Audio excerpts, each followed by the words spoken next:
Fueron vuestros padres quienes os enseñaron que el amor está condicionado. Habéis sentido esas condiciones muchas veces.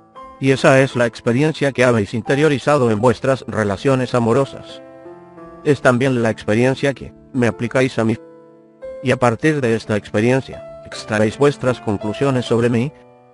En este marco, proclamáis vuestra verdad. Dios es un Dios amoroso. Decís, pero si quebrantas sus mandamientos, Él te castigará con el destierro perpetuo y la condenación eterna. ¿Acaso no habéis experimentado el destierro de vuestros propios padres? ¿No conocéis el dolor de su condenación? ¿Cómo, entonces, podríais imaginar que iba a ser distinto conmigo? ¿Habéis olvidado que era ser amado sin condiciones? ¿No recordáis la experiencia del amor de Dios? Y así, tratáis de imaginar cómo debe de ser el amor de Dios, basándoos en cómo veis que es el amor en el mundo.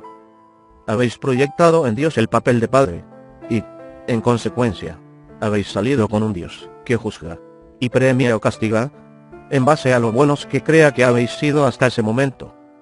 Pero esta es una visión simplista de Dios, basada en vuestra mitología. No tiene nada que ver con quién soy yo. Así pues, habiendo creado todo un sistema de pensamiento acerca de Dios basado en la experiencia humana, más que en las verdades espirituales, después creasteis toda una realidad en torno al amor. Se trata de una realidad basada en el temor, arraigada en la idea de un Dios terrible y vengativo. Ese pensamiento promotor es erróneo, pero rechazarlo supondría desbaratar toda vuestra teología. Y aunque la nueva teología que podría reemplazarla sería realmente vuestra salvación, no podéis aceptarla, puesto que la idea de un Dios al que no haya que temer, que no va a juzgar, y que no tiene ningún motivo para castigar, resulte sencillamente demasiado magnífica para incluirla ni siquiera en vuestra más grandiosa noción de quién y qué es Dios. Esta realidad del amor basada en el temor domina vuestra experiencia de aquel. Más aún, en realidad la crea, ya que no solo hace que consideréis que recibís un amor condicionado, sino también que penséis que lo dais del mismo modo. E incluso mientras negociáis y establecéis vuestras condiciones, una parte de vosotros sabe que eso no es realmente el amor. Aún así parecéis incapaces de cambiar la manera de dispensarlo. Os decís a vosotros mismos que habéis aprendido la manera difícil, y que os condenéis si os hacéis de nuevo vulnerables. Pero lo cierto es que deberíais decir que os condenéis si no lo hacéis, debido a vuestros propios y equivocados pensamientos sobre el amor. Sí que os condenáis realmente a no experimentarlo nunca en toda su pureza. Del mismo modo, os condenáis a no conocerme nunca como realmente soy. Al menos mientras obréis así, ya que no podréis rechazarme para siempre. Y llegará el momento de nuestra reconciliación. Cualquier acción emprendida por los seres humanos se basa en el amor, o en el temor, y no simplemente las que afectan a las relaciones. Las decisiones relativas a los negocios, la industria, la política, la religión, la educación de vuestros jóvenes, la política social de vuestras naciones, los objetivos económicos de vuestra sociedad, las decisiones que implican guerra, paz, ataque, defensa, agresión, sometimiento, las determinaciones de codiciar o regalar, de ahorrar o compartir, de unir o dividir. Cualquier decisión libre que toméis se deriva de uno de los dos únicos pensamientos posibles que existen: un pensamiento de amor, o un pensamiento de temor. El temor es la energía que contrae, cierra, capta, huye, oculta, acumula y daña. El amor es la energía que expande, abre, emite, permanece, revela, comparte y sana. El temor cubre nuestros cuerpos de ropa. El amor nos permite permanecer desnudos. El temor se aferra a todo lo que tenemos. El amor lo regala. El temor prohíbe. El amor quiere. El temor agarra. El amor deja ir. El temor duele. El amor alivia. El temor ataca. El amor repara. Cualquier pensamiento, palabra o acto humano se basa en una emoción o la otra. No tenéis más elección al respecto, puesto que no existe nada más entre lo que elegir. Pero tenéis libre albedrío respecto a cuáles de las dos escoger. Haces que parezca muy fácil, y, sin embargo, En el momento de la decisión, el temor vence mucho más a menudo. ¿Por qué? Habéis aprendido a vivir en el temor. Se os ha hablado de la supervivencia de los más capacitados, y de la victoria de los más fuertes, y el éxito de los más inteligentes. Pero se os ha dicho muy poco sobre la gloria de quienes más aman. De este modo, os esforcéis por ser los más capacitados, los más fuertes, los más inteligentes, de una u otra manera, y si en una situación determinada, percibís que vosotros los oís menos, tenéis miedo de perder, puesto que se os ha dicho que ser menos significa perder. Así evidentemente, elegís la acción promovida por el temor, porque eso es lo que os han enseñado. Pero yo os enseño esto. Cuando escojáis la acción promovida por el amor, entonces haréis algo más que sobrevivir, haréis algo más que vencer, haréis algo más que tener éxito. Entonces experimentaréis plenamente la gloria de quienes realmente sois, y quienes podréis ser. Para hacer esto, debéis dejar de lado las enseñanzas de vuestros bien intencionados, aunque mal informados, profesores mundanos, y escuchar las enseñanzas de aquellos cuya sabiduría proviene de otra fuente. Hay muchos de estos profesores entre vosotros, como siempre los ha habido, ya que nunca he querido privaros de aquellos que os mostrarán, os enseñarán, os guiarán, y os recordarán esas verdades. No obstante, el mayor recordatorio no se halla fuera de vosotros, sino que es vuestra propia voz interior. Esta es la primera herramienta que utilizo, puesto que es la más accesible. La voz interior es la voz más fuerte con la que hablo, puesto que es la más cercana a vosotros. Es la voz que os dice si todo lo demás es verdadero o falso, correcto o equivocado, bueno o malo, según vuestra definición. Es el radar que señala el rumbo, dirige el barco y guía el viaje, si dejáis que lo haga. Es la voz que te dice ahora mismo si las propias palabras que estás leyendo son palabras de amor o palabras de temor. Con este patrón puedes determinar si son palabras que hay que tener en cuenta o palabras que hay que ignorar. Dices que, si yo elijo siempre la acción impulsada por el amor, entonces experimentaré plenamente la gloria de quién soy y quién puedo ser. ¿Quieres explicármelo con más detalle, por favor? Existe únicamente un propósito para toda la vida, y es para vosotros, y para todo lo que vive, experimentar la gloria más plena. Todo lo que decís, hacéis o pensáis, está subordinado a esta función. Vuestra alma no tiene que hacer nada más que eso, y no quiere hacer nada más que eso. Lo maravilloso de este propósito es que nunca termina. Un fin es una limitación, y el propósito de Dios carece de este límite. Debe llegar un momento en el que os experimentéis a vosotros mismos en vuestra gloria más plena, y en ese instante, imaginaréis una gloria aún mayor. Cuanto más seáis, más llegaréis a ser, y cuanto más lleguéis a ser, más podréis ser todavía. El secreto más profundo es que la vida no es un proceso de descubrimiento, sino un proceso de creación. No os descubrís a vosotros mismos, sino que os creáis a vosotros mismos de nuevo. Tratáis, por lo tanto, no de averiguar quiénes sois, sino de determinar quiénes queréis ser. Hay quienes dicen que la vida es una escuela, que estamos aquí para aprender unas determinadas lecciones, que una vez graduados, podremos continuar con otros objetivos mayores, liberados ya de las cadenas del cuerpo. ¿Es eso cierto? Es otra parte de vuestra mitología, basada en la experiencia humana. ¿La vida no es una escuela? No. No estamos aquí para aprender. No, entonces, ¿por qué estamos aquí? Para recordar y recrear quiénes sois. Os lo he dicho una y otra vez, y no me creéis. Pero así ha de ser, ya que, verdaderamente, si no os creáis como quienes sois, no podréis ser. Bueno, me he perdido. Volvamos a lo de la escuela. He escuchado a un maestro tras otro decirnos que la vida es una escuela. Francamente, me choca oírte negarlo. La escuela es un lugar a donde uno va, si hay algo que uno no sabe y quiere saber. No es un lugar a donde uno va, si ya sabe algo, y simplemente quiere experimentar su sabiduría. La vida, ¿cómo la llamáis? Es una oportunidad para vosotros de saber experimentalmente lo que ya sabéis conceptualmente. No necesitáis aprender nada al respecto. Necesitáis simplemente recordar lo que ya sabéis, y obrar en consecuencia. No estoy seguro de entenderlo. Empecemos por aquí. El alma, vuestra alma, ya sabe todo lo que se puede saber en todo momento. Nada se le oculta. Nada desconoce. Pero saberlo no es suficiente. El alma aspira a experimentarlo. Podréis saber que sois generosos. Pero a menos que hagáis algo que demuestre generosidad, no tenéis sino un concepto. Podréis saber que sois amables, pero a menos que hagáis algo que demuestre amabilidad con alguien, no tenéis sino una idea sobre vosotros mismos. El único deseo de vuestra alma es convertir ese magnífico concepto de sí misma en su mayor experiencia. En tanto el concepto no se convierta en experiencia, todo lo que hay es especulación. Yo he estado especulando sobre mí mismo durante mucho tiempo.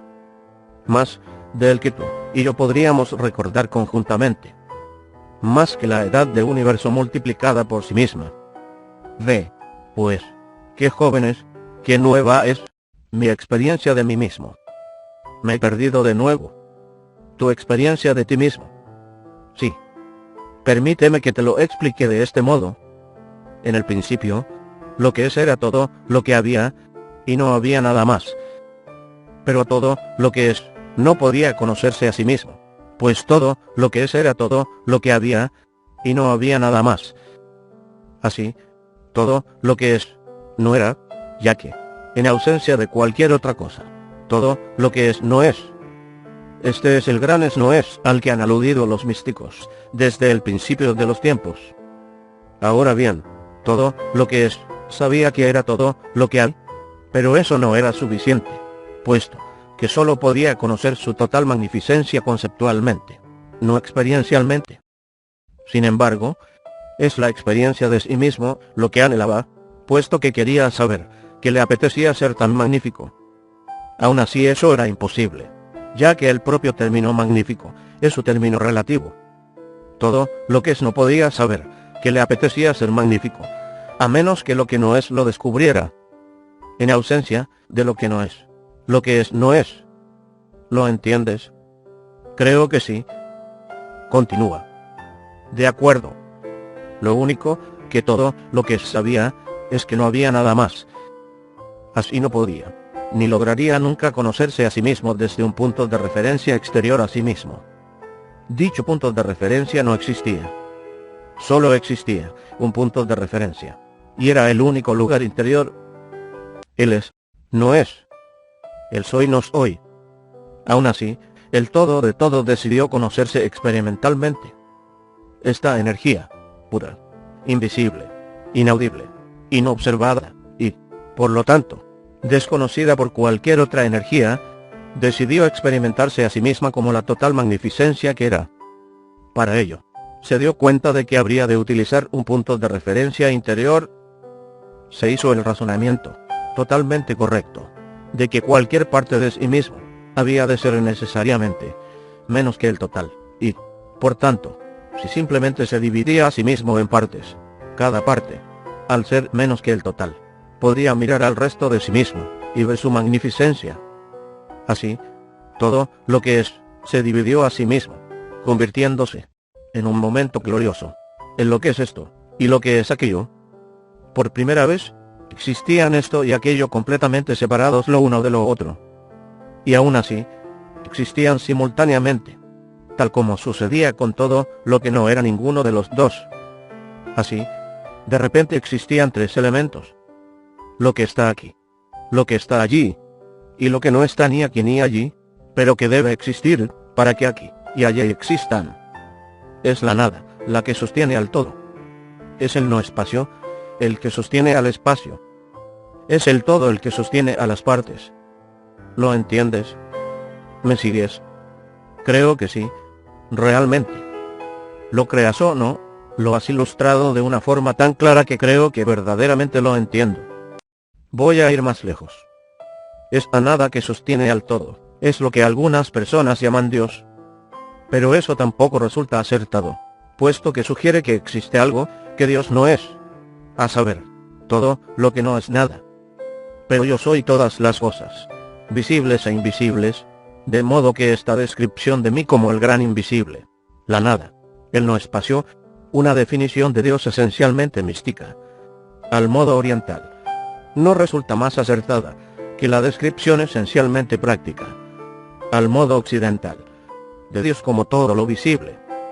Quienes creen que Dios es todo lo que es y todo lo que no es, son quienes lo entienden correctamente. Ahora bien, al crear lo que está aquí, y lo que está allí, Dios hizo posible que Dios se conociera a sí mismo. En el momento de esta gran explosión de su interior, Dios creó la relatividad, el mayor don que se hizo nunca a sí mismo. De este modo, la relación es el mayor don que Dios os hizo nunca. Pero discutiremos este aspecto más adelante. Así pues, a partir de la nada surgió el todo. Por cierto, un acontecimiento espiritual del todo coherente con lo que vuestros científicos llaman la teoría del Big Bang. Como todos los elementos se hallaban en movimiento, se creó el tiempo, puesto que algo que primero estaba aquí luego estaba allí, y el periodo que empleaba en ir de aquí a allí resultaba mensurable. Exactamente como las partes de sí mismo visibles empezaron a definirse por sí mismas, unas en relación con las otras. Así sucedió también con las partes invisibles. Dios sabía que, para que existiera el amor, y se conociera a sí mismo como puro amor, había de existir también su contrario. Así Dios creó voluntariamente la gran polaridad, el opuesto absoluto del amor, todo lo que el amor no es, que ahora llamamos temor. Desde el momento en que existía el temor, el amor podía existir como algo que se podía experimentar. Es a esta creación de dualidad entre el amor y su contrario, a la que se refieren los humanos, en sus diversas mitologías, como el nacimiento del diablo, la caída de Adán, la rebelión de Satán, etc. Del mismo modo que habéis decidido personificar el amor puro en el personaje que llamáis Dios, también habéis decidido personificar el temor abyecto en el personaje que llamáis el demonio. En la Tierra, algunos han establecido mitologías algo más elaboradas en torno a este acontecimiento, completadas con argumentos de batallas y guerras, soldados angélicos y guerreros diabólicos, las fuerzas del bien y del mal, de la luz y la oscuridad. Esta mitología ha constituido el primer intento por parte de los hombres de entender y explicar a los demás de manera que pudieran entenderlo, un acontecimiento cósmico del que el alma humana es profundamente consciente, pero que la mente apenas puede concebir. Al dar el universo como una versión dividida de sí mismo, Dios produjo, a partir de la energía pura, todo lo que ahora existe, tanto lo visible como lo invisible. En otras palabras, no solo se creaba de este modo el universo físico, sino también el universo metafísico. La parte de Dios que forma el segundo término de la ecuación soy nos hoy, explotó también en un infinito número de unidades más pequeñas que el conjunto. A estas unidades de energía las llamaríais espíritus. En algunas de vuestras mitologías religiosas, se afirma que Dios Padre tiene muchos hijos espirituales. Este paralelismo con la experiencia humana de la vida que se multiplica parece ser el único modo de que las masas puedan captar en realidad la idea de la súbita aparición, la súbita existencia, de innumerables espíritus en el reino de los cielos. En este caso, vuestros cuentos e historias míticas no se hallan tan lejos de la realidad última, puesto que los infinitos espíritus, comprendiendo la totalidad de mí, son, en un sentido cósmico, mi descendencia. Mi divino propósito al dividirme, era crear suficientes partes de mí como para poder conocerme a mí mismo experimentalmente. Solo hay una manera en que el creador puede conocerse experimentalmente, en cuanto creador, y es creando.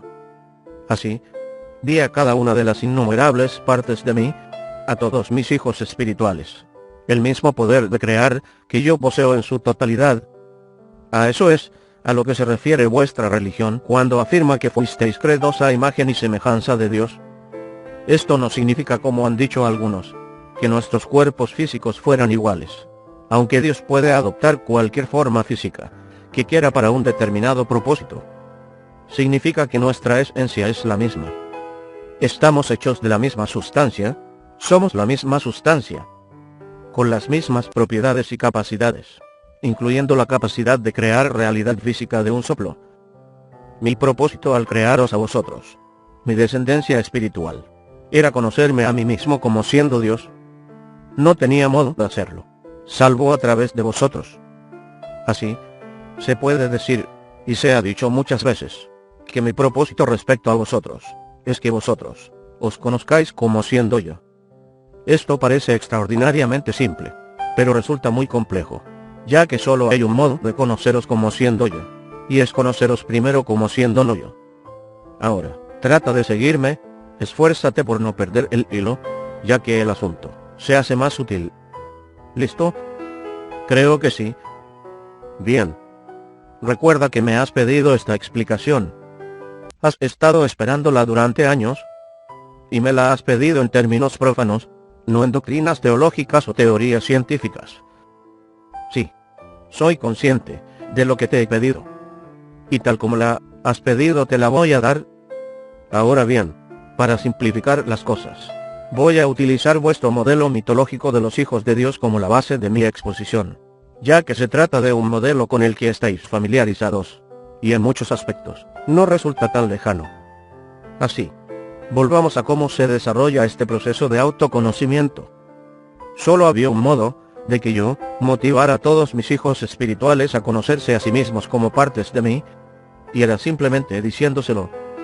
Y eso hice.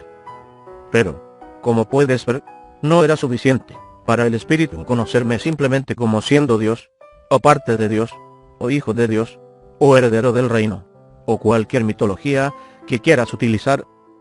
Como ya he explicado, conocer algo y experimentarlo son dos cosas distintas. El espíritu anhelaba conocerse experiencialmente, como yo hice. La conciencia conceptual no era suficiente para vosotros. Así hay de un plan. Es la idea más extraordinaria de todo el universo. Y también la colaboración más espectacular. Digo colaboración, porque todos vosotros estáis en esto conmigo. Con este plan, vosotros, en cuanto espíritu puro, entraríais en el universo físico recién creado. Y ello, porque lo físico, es la única manera de conocer experiencialmente lo que se conoce conceptualmente. Esta es, en efecto, la razón por la que he creado el cosmos físico, para empezar, así como el sistema de relatividad que lo gobierna, y toda la creación. Una vez en el universo físico, vosotros, mis hijos espirituales, podéis experimentar lo que sabéis de vosotros mismos. Pero primero habéis de pasar por conocer lo contrario. Para explicarlo de una manera sencilla, no podéis conoceros a vosotros mismos en vuestra grandeza a menos que, y hasta que, seáis conscientes de vuestra pequeñez. No podéis experimentar lo que vosotros llamáis importante, a menos que también paséis por conocer lo insignificante, llevado a sus últimas consecuencias lógicas. No podéis experimentaros a vosotros mismos como lo que sois, hasta que os hayáis enfrentado a lo que no sois. Este es el propósito de la teoría de la relatividad, y de toda la vida física. Por eso es por lo que no sois tal como vosotros os habéis definido. Ahora bien, en el caso del conocimiento último, en el caso del conocimiento de vosotros mismos como siendo el creador, no podéis experimentar vuestro propio yo, como creador a menos que, y hasta que creéis. Y no podéis crearos a vosotros mismos en tanto, no os descreéis a vosotros mismos. En cierto sentido, tenéis primero que no ser, con el fin de ser. ¿Me sigues? Creo. Quédate con esa idea. Por supuesto, no hay ninguna manera de que no seáis quienes sois, y lo que sois. Simplemente lo sois. Espíritu puro, creador. Siempre lo habéis sido y siempre lo seréis. Así pues, hicisteis lo mejor que podíais hacer. Procurasteis olvidar quiénes sois realmente. Una vez centrados en el universo físico, renunciasteis a vuestro recuerdo de vosotros mismos. Eso os permite decidir ser quienes sois, en lugar de encontraros simplemente siéndolo, por así decir. Es en el acto de decidir ser, y no en estar siendo simplemente lo que sois, una parte de Dios, en el que os experimentáis a vosotros mismos como siendo con total decisión, que es lo, por definición, es Dios. Sin embargo, ¿cómo podéis decidir respecto a algo sobre lo que no hay ninguna decisión. No podéis no ser mi descendencia por mucho que os empeñéis, pero sí podéis olvidarlo. Vosotros sois, siempre habéis sido y siempre seréis, una parte divina del todo divino, un miembro del cuerpo. De aquí porque el acto de reunirse con el todo, de volver a Dios, se llama remembranza. Verdaderamente decidís remembrar quiénes realmente sois, o reuniros junto con las diversas partes de vosotros para experimentar el todo de vosotros, es decir, el todo de mí. Vuestra tarea en la tierra, por lo tanto, no es aprender, puesto que ya sabéis, sino remembrar quiénes sois, y remembrar quiénes son todos los demás. De aquí porque una parte importante de vuestra tarea consiste en recordar a los demás, es decir, recordarles a ellos y acordarse de ellos, de modo que también puedan remembrar. Todos vuestros maravillosos maestros espirituales han hecho precisamente esto. Este es vuestro único objetivo. Es el único objetivo de vuestra alma. Dios mío, es tan simple y tan simétrico. Quiero decir, que todo encaja. De repente, todo cuadra. Ahora veo un panorama que nunca antes había visto entero del todo. Bien. Eso está bien. Ese es el propósito de este diálogo. Me has pedido respuestas, y te he prometido que te las daría. Harás un libro con este diálogo, y harás que mis palabras resulten accesibles a muchas personas. Eso forma parte de tu trabajo. Ahora bien, tú tienes más preguntas que formular acerca de la vida. Ya hemos colocado los cimientos. Hemos preparado el terreno para nuevos conocimientos. Vayamos a esas otras preguntas. Y no te preocupes. Si hay algo en relación a lo que acabamos de tratar que no entiendes en profundidad, muy pronto lo verás todo claro. Hay tanto que quiero preguntarte. Hay tantas preguntas. Supongo que puedo empezar por las más importantes, las más obvias. Por ejemplo, ¿por qué el mundo es tal como es? De todas las preguntas que el hombre le ha hecho a Dios, esta es la más frecuente. Desde el principio de los tiempos, el hombre se ha formulado esta pregunta. Desde el primer momento habéis querido saberlo. ¿Por qué tiene que ser así? Normalmente, el planteamiento clásico de la cuestión es más o menos este. Si Dios es infinitamente perfecto, y nos ama infinitamente, ¿por qué crear el hambre y la peste, la guerra y la enfermedad, los terremotos, los tornados, los huracanes, y todo tipo de desastres naturales? ¿Por qué los estados de profunda frustración personal, y las calamidades mundiales? La respuesta a esta pregunta reside en el más profundo misterio del universo, y el más alto sentido de la vida. Yo no manifiesto mi bondad, si solo creo lo que llamáis perfección en torno a vosotros. Yo no demuestro mi amor, si no permito que vosotros demostréis el vuestro. Como ya he explicado, no se puede demostrar amor en tanto no se haya demostrado no amor. Una cosa no puede existir sin su contrario, excepto en el mundo del absoluto. Sin embargo, la esfera del absoluto no era sutilmente ni para vosotros ni para mí. Yo existía allí, en el siempre, y de ahí procedéis también vosotros. En el absoluto no hay experiencia, solo conocimiento. El conocimiento es un estado divino, pero la más grandiosa alegría está en el ser. Ser es algo que se alcanza únicamente por la experiencia. En esto consiste la evolución. Conocimiento, experiencia, ser. Esta es la Santísima Trinidad, Dios Trino. Dios Padre es conocimiento, el Padre de toda comprensión, el engendrador de toda experiencia, ya que no se puede experimentar lo que no se conoce. Dios Hijo es experiencia, la encarnación, la realización de todo lo que el Padre sabe de sí mismo, ya que no se puede ser lo que no se ha experimentado. Dios Espíritu Santo es ser, la desencarnación de todo lo que el Hijo ha experimentado de sí mismo, el simple y exquisito existir, posible solo a través de la memoria del conocimiento y la experiencia. Este simple ser es la felicidad. Es el estado de Dios, después de haberse conocido y experimentado a sí misma. Es lo que Dios anhelaba en el principio. Por supuesto, no hace falta que te explique que las descripciones de Dios como Padre e Hijo no tienen nada que ver con el hecho de engendrar. Utilizo aquí la pintoresca forma de hablar de vuestras más recientes escrituras. Otros escritos sagrados mucho más antiguos situaban esta metáfora en el contexto de madre e hija. Ninguna de ellas es correcta. Vuestra mente puede entender mejor la relación como progenitor-descendencia, o bien lo que da origen y lo que es originado. Al añadir la tercera parte de la Trinidad, se produce esta relación. Lo que da origen barra lo que es originado barra lo que es. Esta realidad trina es la firma de Dios. Es la pauta divina.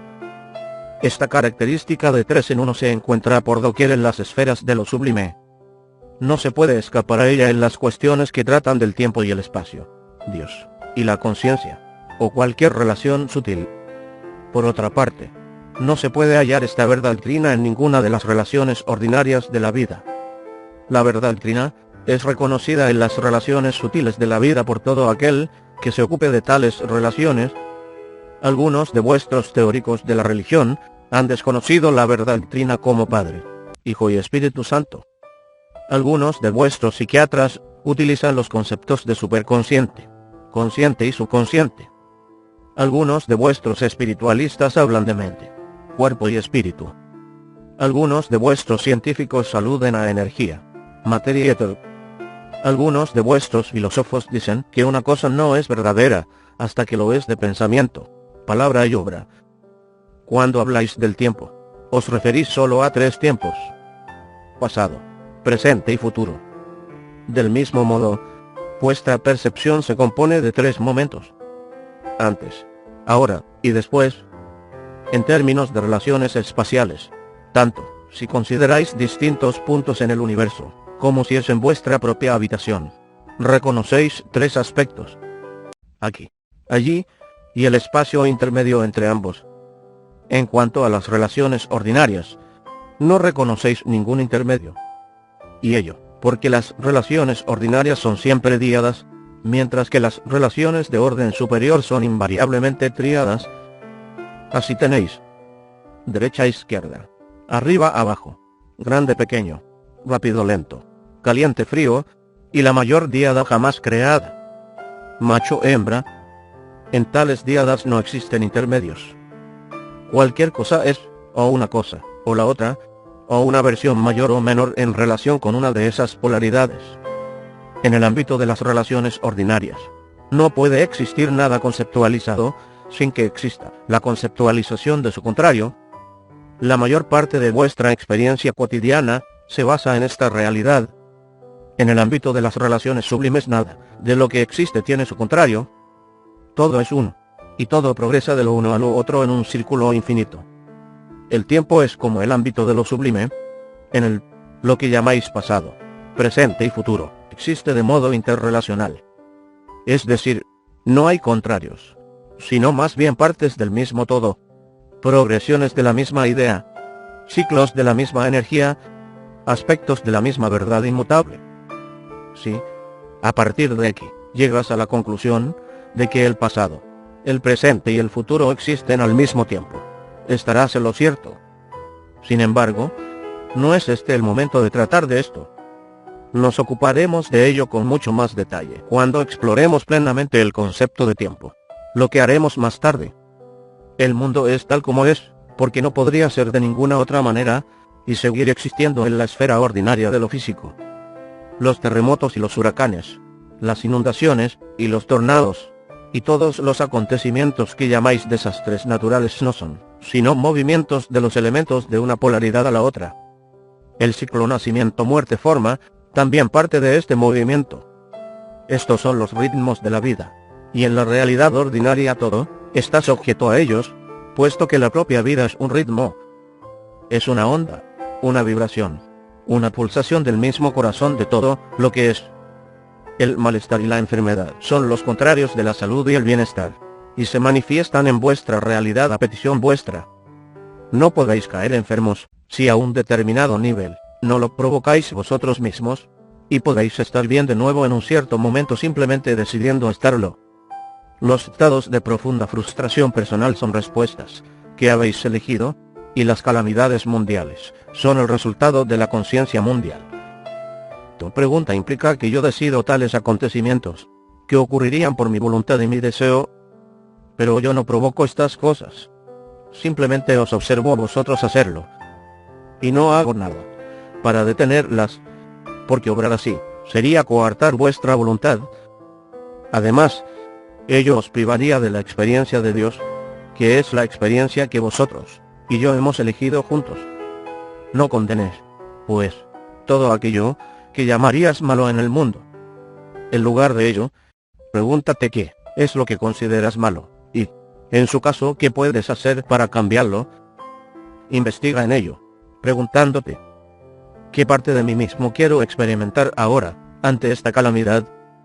¿Qué aspecto del ser decido que surja a partir de ahora? Y ello, porque todo lo vivo existe como una herramienta de vuestra propia creación, y todos sus acontecimientos se presentan simplemente como oportunidades para que decidáis, y seáis quienes sois. Esto es así para cualquier alma. No sois, por tanto, víctimas en el universo, sino únicamente creadores.